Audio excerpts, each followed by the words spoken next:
The Crying Baby by KB Hurst. My wife Anne and I had always wanted children, but I think the nostalgia wore off after our 5th miscarriage.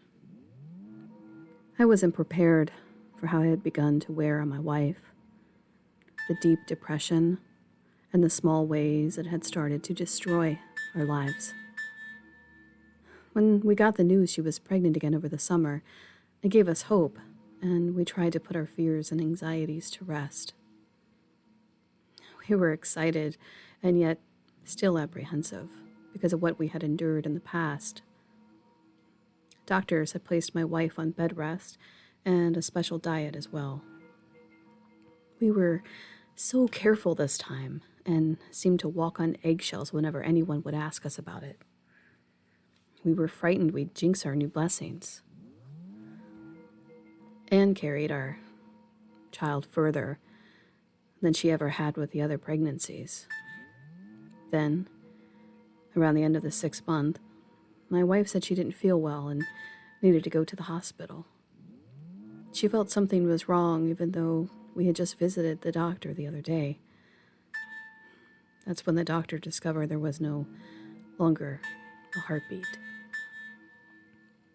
Sadly, my wife had to give birth to a stillborn child. It was more devastating than all the others that had come before. You see, this time Anne could hold our little girl. We had a small ceremony for our child and buried her. Anne gave her the name of her grandmother, Emily, because she had been close to her grandmother when she was little, until her grandma passed away. We had made the quiet decision that we would stop trying to become parents, and that perhaps it just wasn't on the cards for either of us. We decided that maybe sometime down the road we'd investigate the possibility of adoption when the time felt right. But right now my wife's mental and emotional health is in bad shape. I decided to take her on a nice trip about 3 hours away to a quiet cabin in the woods overlooking a national park. When I had found the cottage online, it was pristine, with all of its quaintness. It had 2 bedrooms, 1 bath, a large wraparound deck, and a hot tub. The kitchen had an old-fashioned stove, and the cabin itself had been refurbished to its original state using the original wood and stone. It was beautiful. Complete with flower boxes on all the windows and little purple and white flowers that seemed to enhance the fairy tale aspect of the cabin. The day we arrived, I met Sam, the cabin owner, and we were ready for our little retreat. Sam looked like a character from a movie. He wore flannel jackets and dirty blue jeans. He had a gun swung over his shoulder the day we met him, and a massive gray beard. Sam smiled and shook my hand. He had a little girl with him, his granddaughter Amanda. She smiled up at my wife Anne, who smiled back at her. Hello, I'm Elliot. My wife Anne and I are looking forward to spending the week here. It's a gorgeous cottage. I looked around. The surrounding woods enveloped the cottage and had a field of green grass and a little trail leading deeper into the forest. It was going to be a much-needed quiet rest. Well, thank you. My late wife, Emma, she restored it to its glory, and it's always been her dream to have it ready for us. It was just after Emma passed away 5 years ago. I can't bear to be here alone without her. I'm sure you can imagine, Sam said, looking at me and then staring at Anne. Anne seemed very empathetic to Sam and nodded in understanding. Nah, now I only have my son and my granddaughter here to keep me company, he said, patting Amanda on the head. She sat down on the front steps and slowly turned the pages of her book. What are you reading? Anne asked Amanda, kneeling beside her. It's a book about the forest here, she said matter of fact. Oh, are there a lot of stories about this place?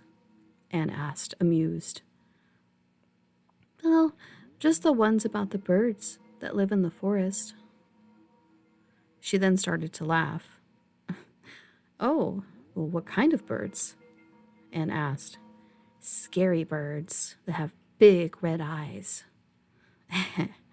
She giggled again. Sam looked at me and rolled his eyes. She's got an overly active imagination. I imagine she gets it from all those silly fairy tale books her grandma passed down to her. No, we too have known loss, which is what brought us here. We needed an escape, Anne said, looking at Sam and then at Amanda with a gentle smile. Well, I think you'll find it to your liking. Here's a landline phone because you won't get a signal with the cell phone. And your closest neighbor is about 6 miles away, which, that neighbor, that's me. He chuckled a bit, as though he were embarrassed by that fact. Oh, I'm sure it'll be fine. I doubt you'll hear anything from us this week, I said, looking at Sam. Well, you'll find everything you need already in the cabin. But if you should need anything else, you have my telephone number inside next to the phone. I hope you two will at least enjoy your stay. I smiled, and Anne stood up, wiping some dust off of her pants. Sam had decided it was time to go because Amanda was getting hungry. He left, and after he pulled away in the driveway, I noticed that Amanda had dropped her book. It was an old children's book titled The Stork Book. It had elaborate illustrations of birds dropping babies off at couples' homes. I smiled, shaking my head, and walked back to the cabin. "Oh, what a sweet old man," said Anne as she watched the old man leave. He seems nice. Hey, let's get the groceries before they go bad, and we can have a bite to eat. I'm famished." "You're always famished," Anne laughed. We settled rather quickly after that and explored the woods as the day drew on. Anne took photos of the birds and some little red foxes that we saw. She seemed pretty happy, and it was nice to see her smile again. It seemed to get darker in the woods faster than anywhere else, though. Even the birds seemed to stop chirping earlier than in the city. The forest took on a life of its own, and soon it was dark out. We went inside, and I made a fire in the little fireplace. Anne and I chatted over a couple of glasses of wine and retreated to our beds a few hours later. I woke up early and noticed Anne was gone. This startled me because I was usually out of bed long before Anne. She liked to sleep in, and I was concerned for a second. I went into the kitchen, and to my relief, I saw her sitting in the front door with it open, drinking coffee and watching the forest. "Morning," I said, kissing her on the cheek.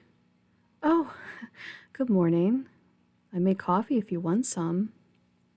"I would love some," I said to her as I went back inside to make my own. "So, you're up early," I said, looking at her with a sly grin. I couldn't sleep, and I thought I would get up and make coffee.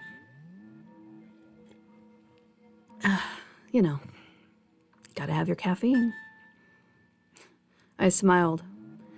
We chatted with each other about things while I looked at my phone, trying to find the news, but the damn thing wasn't getting any signal. Old Sam had warned us, so I noticed we had a newspaper on the front porch. I stood up and picked it up. "A gift from Sam?" I asked, holding up the paper. He did say it was quiet here with little modern technology. I guess the newspaper is the only entertainment.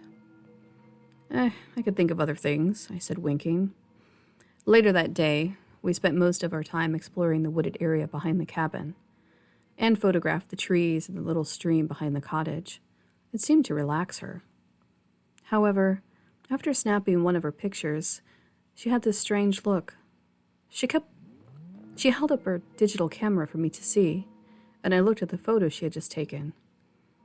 "What's that shadow? You can't see it with the naked eye, but it's here. It's clear as day." Sure enough, there was something that appeared off to the side of one of the trees. I handed my worried wife her camera back and then smiled. "It's nothing to worry about." "It's so odd, Elliot. Can you tell me what it is? It almost looks like the shape of a man with a large bird wing. I can't tell," she said, putting her camera up to her eye and then taking another shot. "Come on, Anne, let's go get some grub." I tried to steer her away from where she stood because she looked worried.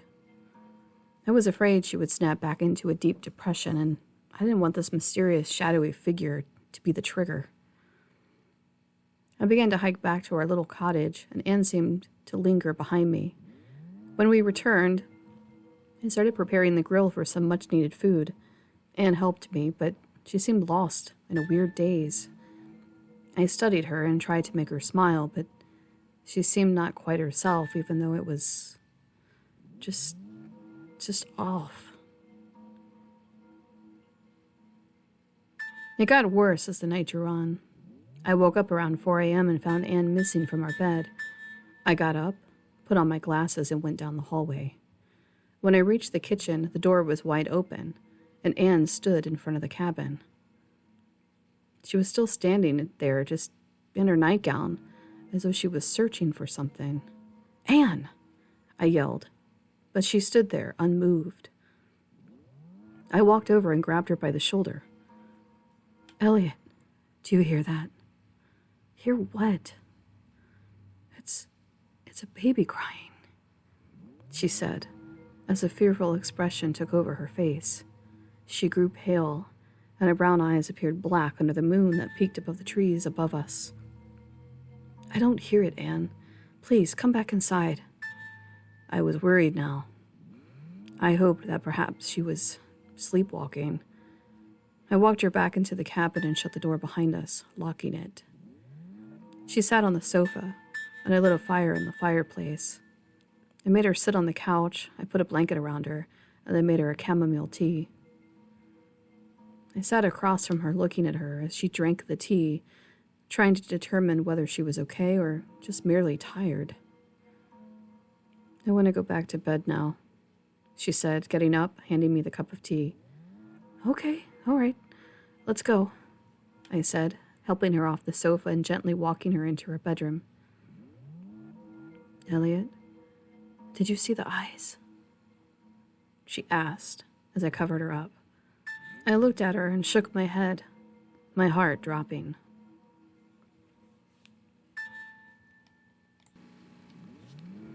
That night, I had strange dreams.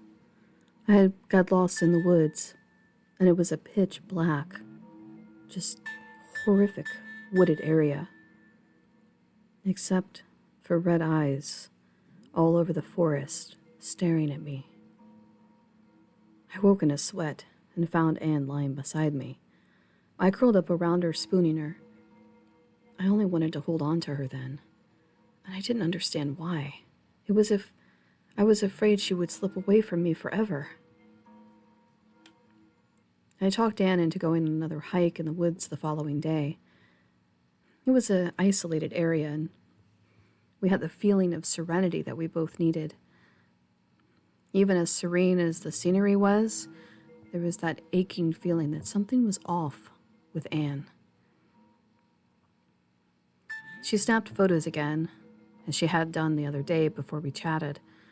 Then, as we approached the little creek bed, she stopped and looked up into the trees. "What is it?" I asked. "Shh, listen. Can you hear it?" she asked me, almost gleefully. No, Anne, I can't," I said, and then saw something move from above me. It took me off guard as I stood there hearing what sounded like a crying baby.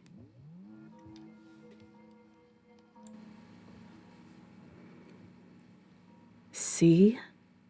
she asked, grabbing my arm. Her wild eyes stood back at me, and she pursed her lips together.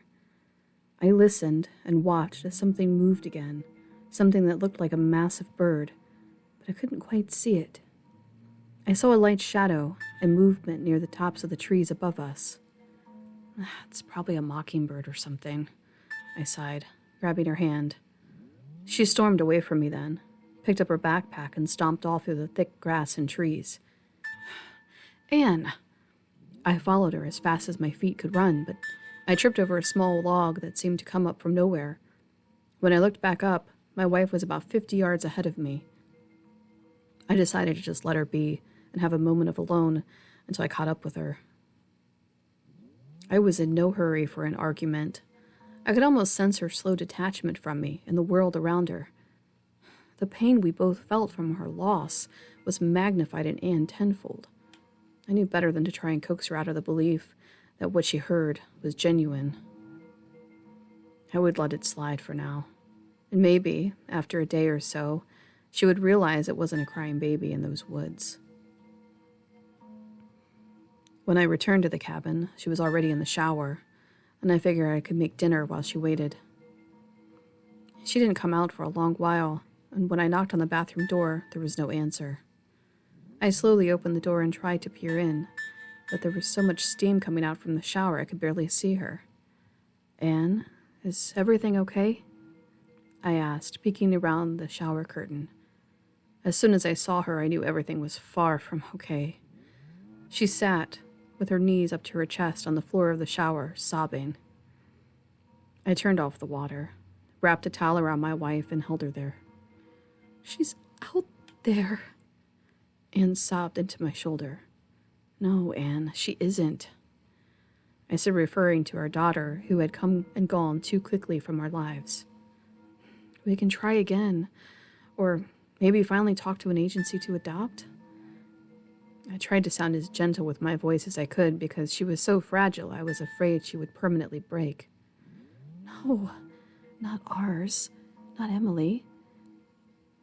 The other one. She's out there." I looked at my wife, and I knew something had already broken.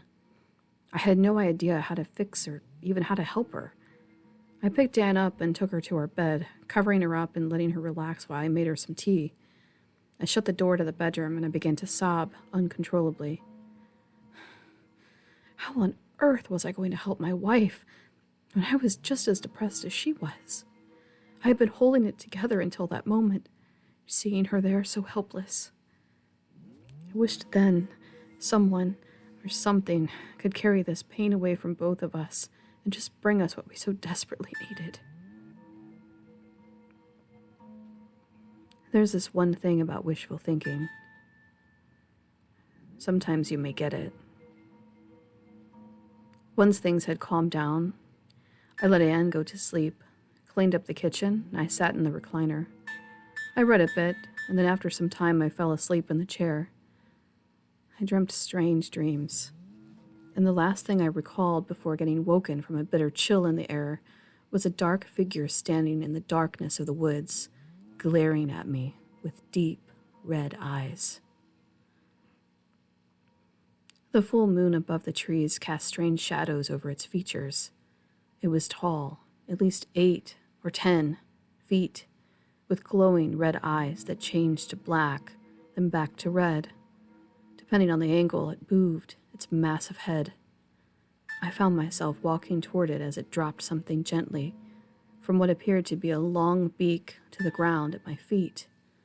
When I looked at it again, it merely flapped its large wings that came out of nowhere and flew up into the sky. I was suddenly aware I was only dreaming, but I just stood watching it in my dream and holding my arms as I shivered in the darkness. Something jolted my body awake, and I looked around the living room. The door to the cabin was wide open, and I shut it. Then it dawned on me. Where was Anne? I went into the bedroom as quickly as possible to find her gone. Her bed wasn't touched. Her slippers were still beside it. In a panic, I ran into the kitchen and then back outside as fast as my feet could carry me. "Anne!" I screamed her name loudly and waited for her to respond. There was no response. That was the last time I saw my wife. Both the police and the park officials completed a full search. After days, it was determined she was just a casualty of the forest. People got lost all the time in those woods and never found their way back again. I couldn't bear to think of my wife gone forever. I stayed for another month at that cabin. Sam was kind enough to let me stay for free, no less. I kept dreaming I'd find her, and each time I did, she'd tell me, "I found her. I found her." After that last month, I decided it was time to return home. I don't know why, but that cabin kept me in its grip. It was as though I needed there to be there longer. Part of me wanted to stay for Anne, and the other part wanted to leave and forget all about the pain and the loss. I had my bags packed and ready to go the night before, as I planned to leave at daybreak. Sam and his granddaughter Amanda had come to see me off. Sam had become a good friend to me during Anne's missing incident. We stood and chatted for a bit about the fact that he'd be here if I ever needed anything, and I thanked him for all that he and his family had done for me. The following day, I woke around 5 or so, showered, and dressed like a zombie. As I opened the cabin door, I had my bags in my hands, and then I stopped dead.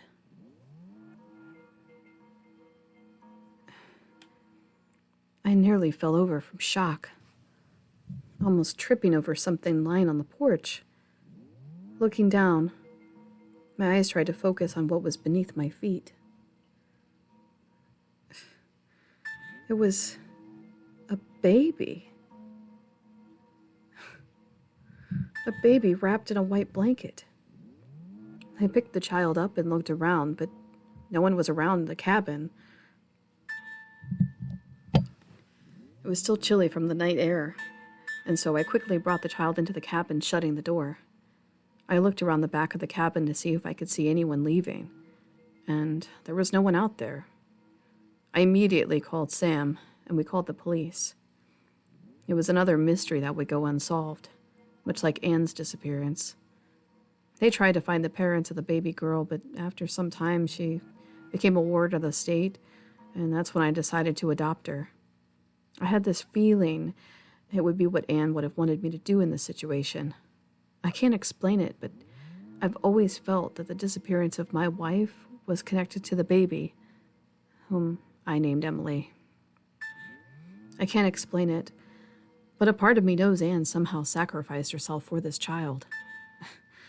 It's my gut feeling, and that dream I had about that bird, could that have been the stork bringing my child to me? I always thought it was just a story you told your kids so you wouldn't have to explain sex before they were old enough to understand. As I sit here in my chair typing this, I can't help but wonder if it was some old fairy tale based on fact.